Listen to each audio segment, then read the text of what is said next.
So we're going to be going over how you can persist state in React to local storage and how we can use useEffect hook to help us out with that. Now the use case for this in our tier list is we want to remember where I have put items or have ranked people, so when I refresh the page it doesn't lose all that content. So we're currently storing it all in the use state that we have right here. That's our array of rows and then all the images where they go. So basically we want to reload the state based on what we've done before. So how can we do this? So we're going to be using the useEffect hook, and so what this does is it runs after every time it renders.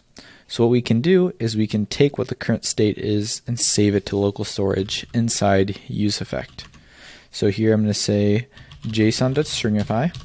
So this turns it into a string because you can only save strings to local storage. And I'm going to say localstorage.setItem, and then I'm going to give it a name.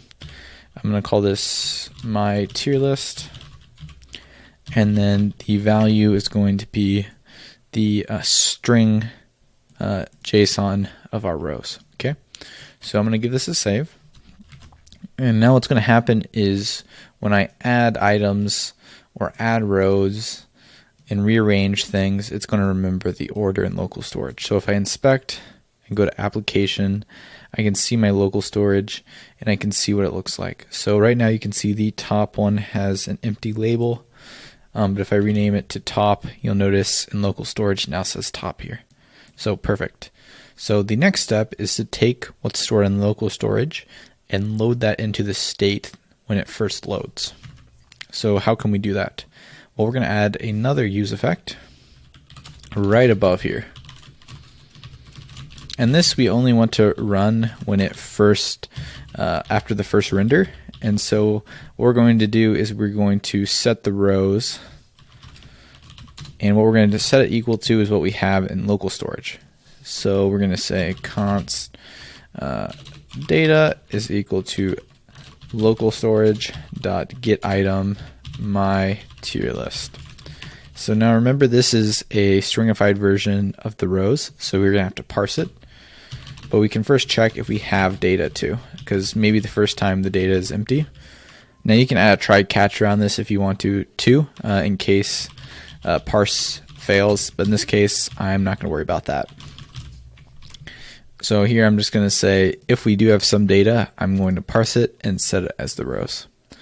So now let's come look at this. So if I add DK up here, we can add some rows.